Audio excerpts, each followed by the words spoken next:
Hey everyone, welcome to the channel.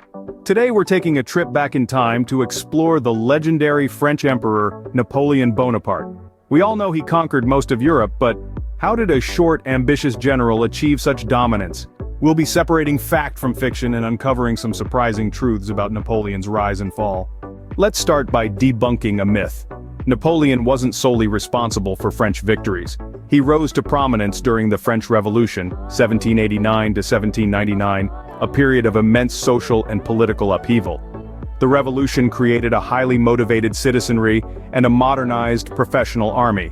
Napoleon, a brilliant military strategist, capitalized on this revolutionary fervor and transformed France's citizen soldiers into a dominant force.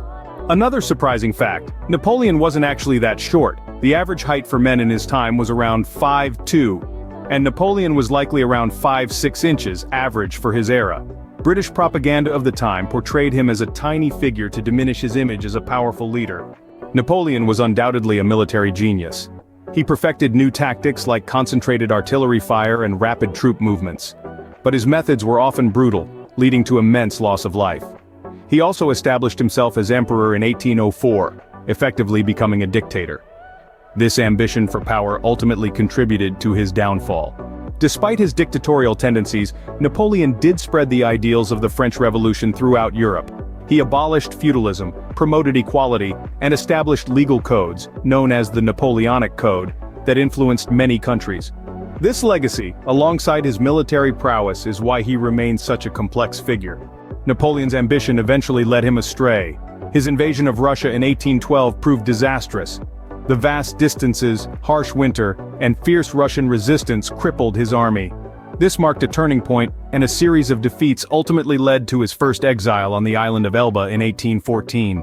Napoleon wasn't one to give up easily. He famously escaped his exile on the island of Elba in 1815, returning to power for a brief period known as the 100 Days.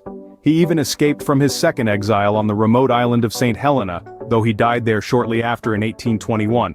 So what was Napoleon's legacy? He remains a controversial figure. He was a brilliant military leader, though some would argue reckless, a ruthless dictator, and a propagator of revolutionary ideals. His conquests reshaped Europe, and his legacy continues to be debated today.